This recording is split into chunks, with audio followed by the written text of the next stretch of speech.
भिवानी के ढाणी लक्ष्मण की अध्यापिका मनीषा का आज सुबह 8 बजे शांतिपूर्ण तरीके से पुलिस प्रशासन व ग्रामीणों तथा सामाजिक व्यक्तियों की उपस्थिति में दिल्ली एम्स में हुए तीसरी बार पोस्टमार्टम के बाद अंतिम संस्कार कर दिया गया।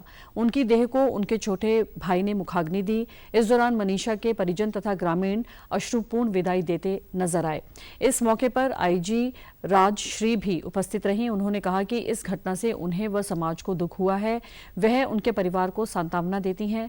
वहीं लोहारू के एसडीएम मनोज दलाल ने बताया कि हजारों की संख्या में आज बेटी मनीषा को अंतिम विदाई दी गई है। मनीषा की मृत्यु के मामले में शुरुआत में जांच एजेंसियों को कोई दिशा नहीं मिल रही थी। धीरे धीरे जब क्लू मिले तो पुलिस के प्रयास से कई बिंदु सामने आए। अब इस मामले की सीबीआई जांच करेगी। मेरी तरफ से परिवार को बहुत बहुत सांत्वना है और इसलिए मैं आई हूँ और दुख है। और आज अंततः शांति के साथ उस बहन को हजारों लोगों ने विदाई दे दी है और बहुत बड़ा घटनाक्रम रहा है। शुरुआत में ये लगा कि दिशा कहीं जा ही नहीं रही है। उसके बाद कुछ क्लू मिले और उन क्लू के आधार पे, डॉक्टर्स के आधार पे पुलिस प्रशासन ने इस बात पे पहुंचा कि हो सकता है बहन ने आत्महत्या की हो। लेकिन फिर जन भावनाएं इस बात को स्वीकार नहीं कर पा रही थी, लेकिन सरकार लगातार तैयार थी इस बात के लिए कि जो भी कहा जाए वो स्वीकारा जाए। मांग की गई यहाँ से लोगों के द्वारा कि बहन का जो ये हत्याकांड है उसकी सीबीआई की जांच हो, एम्स में पोस्टमार्टम हो। सरकार ने बहुत त्वरित निर्णय लेते हुए दोनों चीजें स्वीकार करी।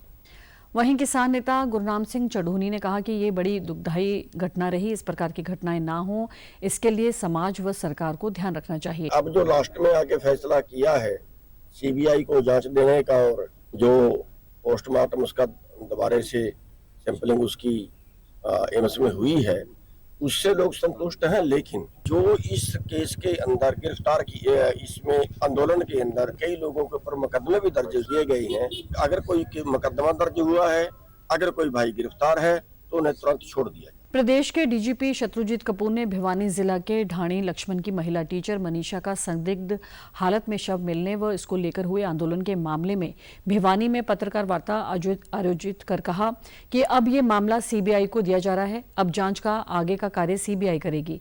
इसको लेकर राज्य सरकार व केंद्र सरकार नोटिफिकेशन जारी करेगी। इससे संबंधित सभी एविडेंस सीबीआई को उपलब्ध करवा दिए जाएंगे। उन्होंने मनीषा को लेकर कहा कि हमने युवा बेटी को खो दिया है। वे दुख की इस घड़ी में परिवार के साथ खड़े हैं।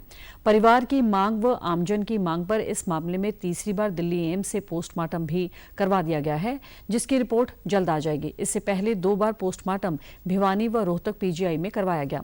अंतर्राष्ट्रीय स्तर के मापदंडों को अपनाते हुए पोस्टमार्टम करवाया गया है, जिसमें फोरेंसिक एक्सपर्ट की मदद भी ली गई है। उन्होंने साफ किया कि उन्हें वैज्ञानिकों व डॉक्टरों की निष्ठा पर कोई प्रश्न चिन्ह नहीं है, बल्कि परिवार की मांग तथा राज्य सरकार के कमिटमेंट के चलते सीबीआई को ये केस सौंपा गया है।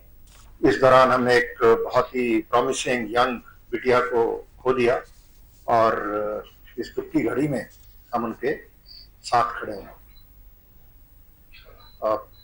परसों रात, जैसा कि आप जानते हैं, वो परिवार की तरफ से एक मांग प्राप्त हुई कि इस केस की इन्वेस्टिगेशन को सीबीआई को दे दिया जाए। तो परसों रात को ये पहली मर्तबा ये डिमांड आई, जिसको तुरंत सीएम साहब ने उसको माना और ट्वीट भी किया। और कल सुबह फिर एक और डिमांड प्राप्त हुई कि इसका जो एक तीसरा पोस्टमार्टम एम्स से कराया जाए। तो उसमें भी तुरंत हमने कोऑर्डिनेट करके एम्स से कल ही, जैसा कि आप जानते हैं, तीसरा पोस्टमार्टम भी करवाया गया। इसमें जैसी परसों रात डिमांड आई, उसको तुरंत मान करके इस केस को जल्दी ही ट्रांसफर कर दिया जाएगा। उसकी एक प्रक्रिया है, वो पूरी करके ये सीबीआई को चला जाएगा। और जिन परिस्थितियों में भी ये एक प्रकरण हुआ, ये सारा घटनाक्रम, वो सारी परिस्थितियां भी इसमें निकल करके सीबीआई की जांच में सामने आ जाएंगी।